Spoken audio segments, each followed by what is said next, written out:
नमस्कार दोस्तों, तपाईलाई स्वागत छ शेयर टेक्निकल ज्ञानमा।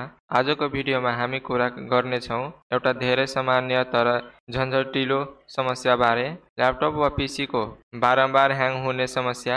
डोन्ट वरी, आज म तपाईलाई दिनेछु 100% वर्किङ सल्युसन जुन 2025 मा पनि पर्फेक्टली काम गर्छ। Let's get started.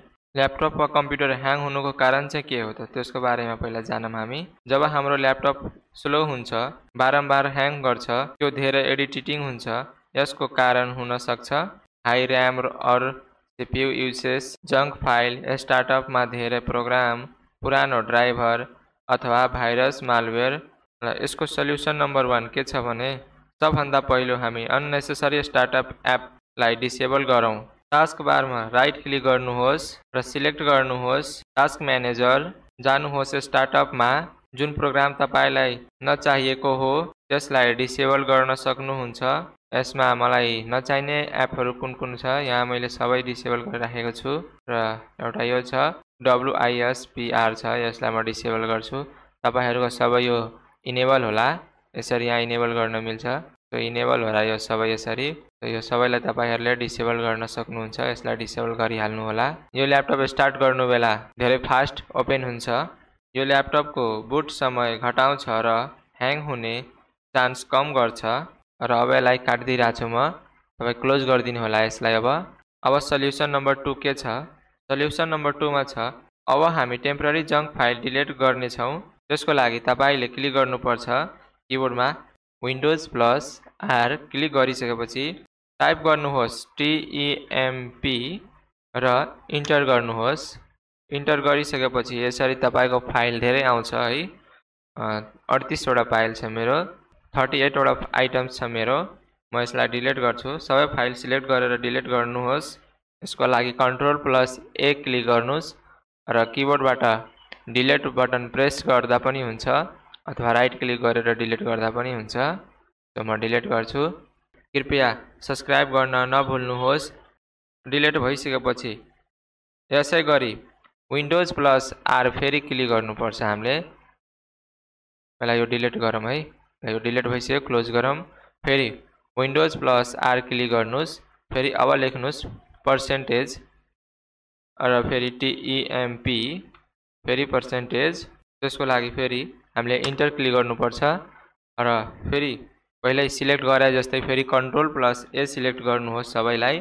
सिलेक्ट भइसकेपछि अब किबोर्डबाट डिलिट बटन क्लिक गर्दा पनि भयो, माउसबाट गर्दा पनि भयो। म डिलिट बटन क्लिक गर्छु र स्किपमा क्लिक गर्छु। अब यो हुँदैछ डिलिट। मेरोमा 500 जति थियो जंक फाइलहरू, तो क्यान्सल। अब म क्यान्सल गरे र क्लोज गरिदिन्छु यसलाई पनि। सिस्टम मच लाइटर हुनेछ यसरी गरे भने। एकदम राम्रो परफर्मेन्स पाउँछ तपाईहरुले। यदि ह्याङ भएर धेरै समस्या भइसकेको छ भने तपाईलाई ल्यापटप वा कम्प्युटर एकदम ह्याङ भएर फुटाइदिनै मन लाग्छ भने अब फुटाउनु पर्दैन। अब सल्युसन नम्बर 3 तर्फ लागौं। Update driver's. ड्राइभर पनि हामीले अपडेट गर्नुपर्छ। धेरै ओल्ड छ भने अपडेट गर्नुपर्छ हामीले। पुराना ड्राइभर पनि ह्याङको मेन कारण हुन सक्छ।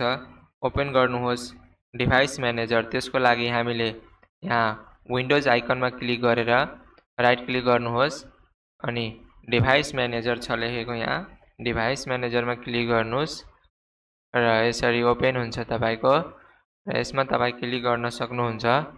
डिस्प्ले एडाप्टर्स वा अन्य हार्डवेयरमा राइट क्लिक गर्नुहोस् र सिलेक्ट अपडेटमा क्लिक गर्नुहोस्। म तपाईलाई देखाउने छु एउटा USB को म यो कुनै एउटा लिएर म अपडेट गर्छु। जस्तै यसलाई गरेर यहाँ अपडेटमा क्लिक गरेर सर्च अटोमेटिकली फर ड्राइभर्स यसमा क्लिक गरेर अपडेट गरे भने यदि यो अपडेट छैन भने अपडेट हुन्छ।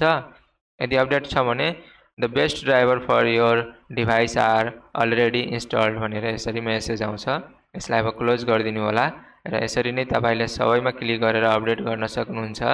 अडियो ड्राइभर पनि त्यसरी नै अपडेट गर्न सक्नुहुन्छ। यहाँ हेर्न सक्नुहुन्छ यसरी अपडेट गर्ने।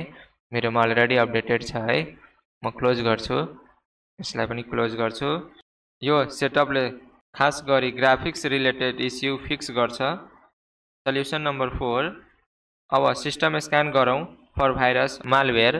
तपाईको पनि सिस्टममा यदि भाइरस भइसकेको छ भने तपाईले अब यो तरिकाले तपाईको भाइरस एकदमै छिटै डिलिट हुनेछ। सो त्यसको लागि अब हामीले यहाँ जाने हो। यहाँ हेर्नु एउटा आइकन छ, यो हो हाम्रो विन्डोज सिक्युरिटीको आइकन। यदि यहाँ तपाईले पाउनु भएन भने तपाई यहाँ क्लिक गर्न सक्नुहुन्छ विन्डोज आइकनमा र यहाँ सर्च गर्नुहुन्छ विन्डोज सर्च गर्यो भने विन्डोज सिक्युरिटी आउँछ। यसमा क्लिक गर्नुस्। क्लिक गरिसकेपछि यसरी पपअप आउँछ। अब यस्तो क्लिक गरिसकेपछि यसरी अब खोलेर आउँछ।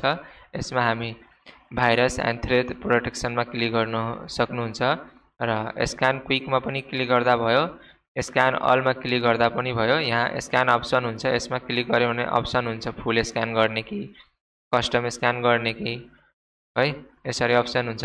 र तपाईले के गर्नु होला भनेपछि फुल स्क्यान गर्नु होला। यसरी क्लिक गर्नु होला स्क्यान नाउमा र यो स्क्यान हुन थालिसक्यो र केही टाइम लाग्छ, यसको लागि वेट गर्नुपर्छ स्क्यान भइसकेपछि। अब अगाडिको प्रोसेसमा लागौँ हामी। मालवेयर बाइट जस्तो टुल पनि प्रयोग गर्न सकिन्छ। क्लिन सिस्टम फास्टर सिस्टम हुन्छ, त्यसैले हामीले सिस्टमलाई पनि मालवेयरलाई इन्स्टल गरेर जति पनि भाइरसहरू छ त्यो डिलिट गर्न सकिन्छ। डिलिट गर्यो भने राम्रै वर्क गर्छ, ह्याङ हुँदैन। सो बोनस टिप्स के हो भन्दाखेरि यदि तपाईको सिस्टममा एसडीडी छ भने एसएसडी अपग्रेड गरेर म्यासिभ स्पिड बुस्ट पाउन सक्नुहुन्छ। यो धेरै फास्ट हुन्छ, 10 गुना फास्ट हुन्छ हार्ड डिस्क भन्दा। सो त्यसैले एसएसडी लाउनु होला है। र ब्याकग्राउन्डमा चल्ने अननेसेसरी एप्सलाई पनि बन्द गर्नुहोस्, यो पनि हेल्पफुल हुन्छ।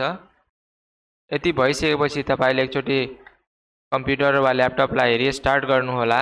रिस्टार्ट गरिसकेपछि अब राम्रोसँग वर्क गर्छ, ह्याङ हुने समस्या समाधान हुन्छ।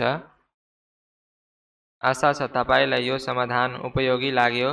प्लिज भिडियोलाई लाइक गर्नुहोस्, कमेन्ट गर्नुहोस्, कुन तरिका तपाईले ट्राई गर्नुभयो शेयर गर्नुहोस् फ्रेन्ड र फ्यामिलीसँग र च्यानललाई सब्स्क्राइब गर्न नबिर्सिनुहोस्।